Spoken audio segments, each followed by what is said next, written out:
What's up? Welcome back to Nostalgia. Dave here with a review of Swae Lee's first solo album, Same Difference. Of course, Swae Lee, one half of Rare Sremmurd. This is his first music since Srem for Life, aka Srem Life 4, came out back in 2023. I've been a big fan of Rare Sremmurd and of course Swae Lee since Rare Srem really blew up in 2015. To me, Srem Life and Srem Life 2 are some of the quintessential rap albums of the 2010s.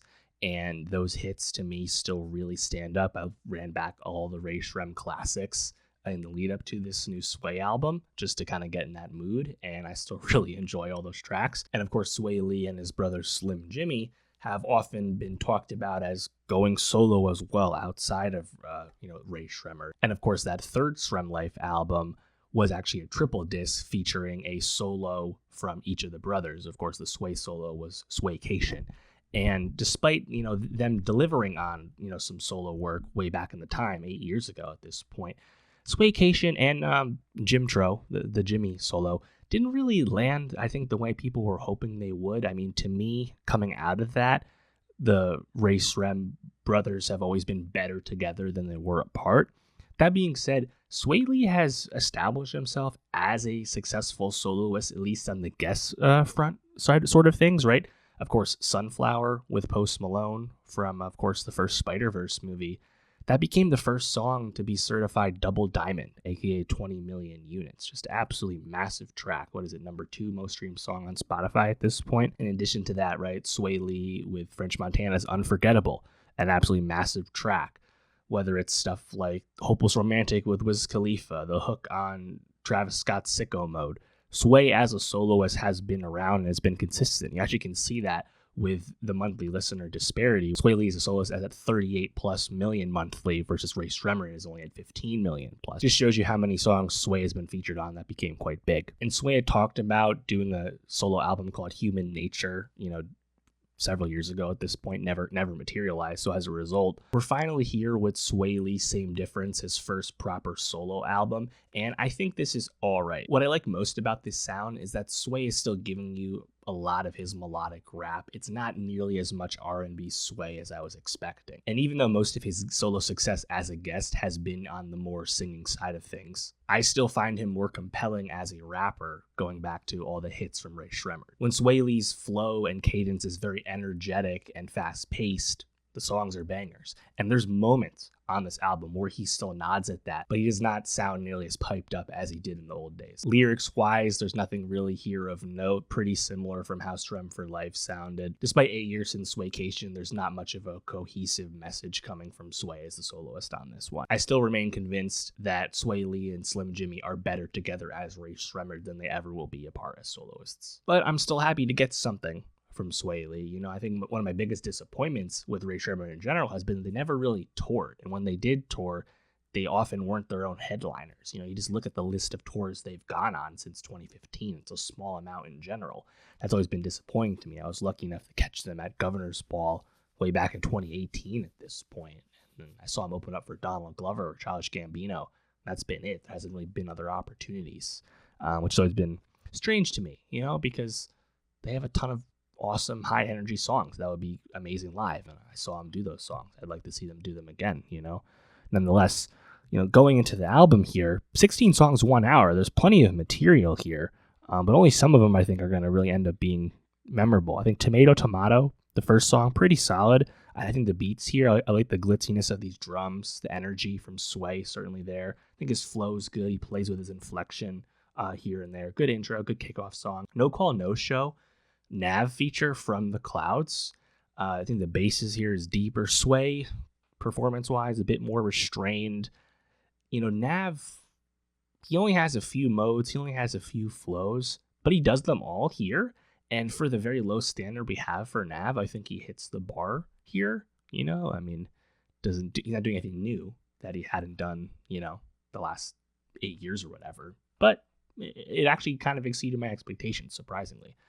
Everyone Wants, this is definitely Swae in more of that sing-songy mode. I think the echoing vocals on the hook with that children's choir work really nicely. I like the way the bass drops in. There's some flute present as well. Some of this song, I think, is actually pretty cool vocally, even if overall I think the song's just fine.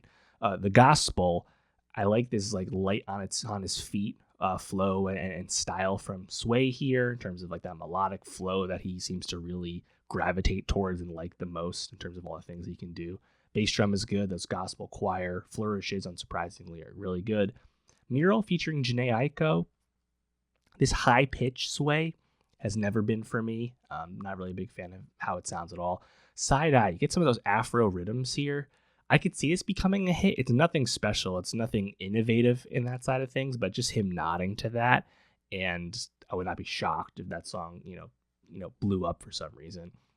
E off emotion. I mean, I appreciate the all the way turned up Roscoe Dash interpolation from Swae here. Kind of those ethereal, moody, future vibes. The guitar line in the outro stands out. Suitcase featuring French Montana. French actually has a hit, this year, surprisingly for sure. But ever since he left me with Max B following his freedom from jail, that song's actually kind of taken off. And I think French, he drops in quickly at the end of the song. Doesn't really get in the way, though, to be fair. I think the beat on the song is really great, very glamorous. I think the synth line hits just right. I like the way Swae, flow-wise, moving and navigating those pockets. Good flow for sure. Don't even call, the bass is a bit deeper on this one. I think Swae's just fine here. Rich the Kid, complete, forgettable, like he always is. Flammable, the lead single. I like the flow. I like the energy. I think this song, though, is what we can now expect from like high energy rapping Swae. And when you compare this and how it sounds and the energy level from Swae on this song, you compare this to, say, like his flow on Set the Roof from Srem Life 2. Not really a comparison. He just had more energy. His vocals were like jumping in the mic back then, like he had to get him out so quickly because he was just so, pent up with energy, it felt like. And as a rapper, and you just don't hear that anymore. I think that's what I always liked so much about him as a rapper, is I just thought that was kind of unique to him. Right? I didn't care that the lyrics weren't anything special because he just was so adept at making these high energy party bangers, And Flammable, I like the song, but it's not nearly that level of banger. How can it be? FAV Anna, this has kind of those like island drums, those like tropical vibes. Song is just fine. Again, maybe it could be a hit, probably not. Sneakier, I like the drums a lot from Chase the Money here. The melodic flow from Swae works really well lyrically. Pretty blasé, of course. Raising Awareness, this is R&B Swae. This is firmly not for me, never has been. Working Remote, I mean, I'm really happy to see a Slim Jimmy feature from him. Of course, they're brothers. They're still cool. That's never not been the case. But this not being a rap banger from the two of them is just disappointing to me. Violet doesn't do much for me. And then Touch My Heart featuring Post Malone. Sorry, Take My Heart. Can't imagine that's going to be anywhere near Sunflower. How can it be? Nothing special about it. So, yeah, man. Like, I just miss the old stuff still, and you think about the recent records, right? I think Srem for Life, I'd like to Activate with Future quite a bit, and the song's awesome. Power Glide, of course, from the third Srem. Great. Like, they've always had good moments, even on the lesser releases, right? Swaycation, there was some stuff there. Antisocial Smokers Club with the Zoe Kravitz feature on Jimtro, right? There's always been good moments. And here it's like, I guess it's Flammable, Maybe it's a song with French, maybe it's a song with Nav, Tomato. Like, I don't know if there's quite as much there, but I hope he sticks around and like is like more into like hip hop right now. Like, the wait. I don't know if we need to wait nearly that long again. It's been what, 7-8 years since Swaycation and 3 years or so since Srem for Life.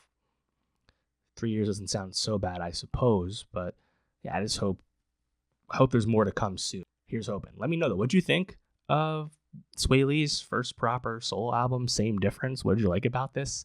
And for more rap reviews, more music reviews, subscribe, and I'll see you next time.